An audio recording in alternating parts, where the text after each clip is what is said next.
So last year ended with the Kern County Board of Education being taken over by Christian Nationalists with a 4-3 majority. During the meeting, Dr. Reverend Angelo Frazier presented a history of the Ten Commandments in the United States. His argument was that the Ten Commandments belonged in public schools along with other historic documents. He followed the 30 audience speakers, 27 of whom spoke out against the placement. But what exactly were we talking about here?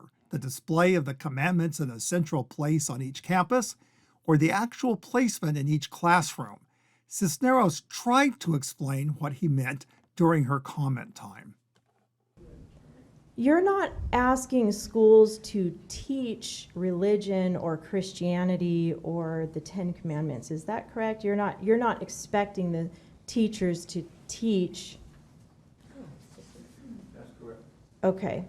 You're asking to post the Ten Commandments as a historical document. That's correct.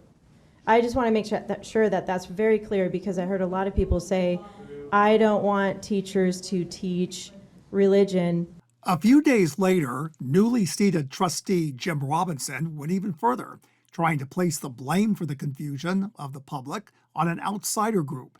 In a Facebook post, he said that Frazier said nothing about posting the Ten Commandments in the classroom of Kern County Public Schools.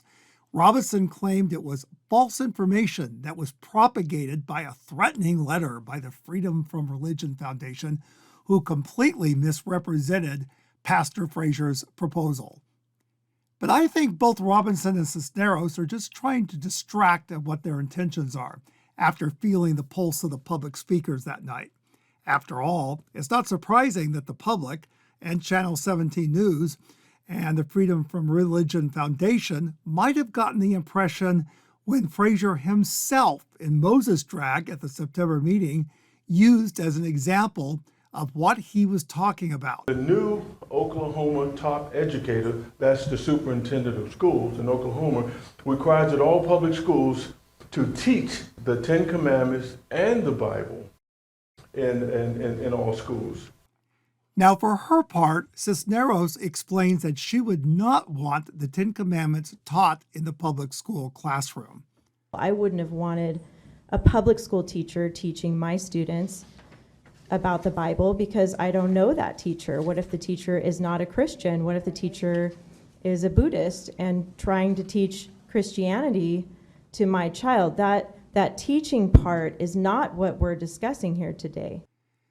Odd, though, that earlier this year, she had the opportunity of sitting next to the Oklahoma State Superintendent of Schools in Washington, D.C., and approvingly smiled and slapped her leg when he talked about doing just that.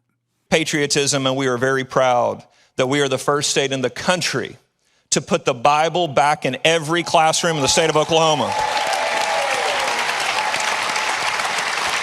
And in the 2022 election cycle, current Chair Mary Little, along with Kern High School District Derek Tysinger, made up part of a slate of candidates being promoted by a local church pastor.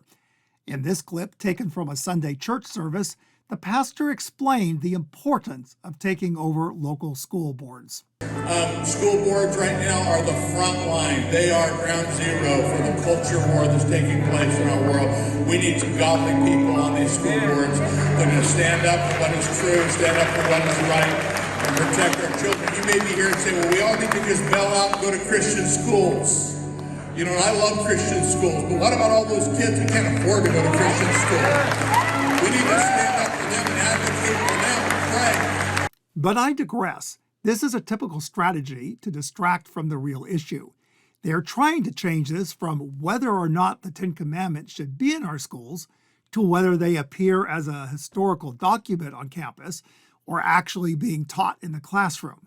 Kind of reminds me of this scene from the Cold War thriller, The Manchurian Candidate. They're saying, are there any communists in the Defense Department? Of course not. They're saying, how many communists are there in the Defense Department? Anyway, we need to be at this month's Kern County Board of Education meeting on January 14th at 6:30 p.m. to voice our objections. See you then.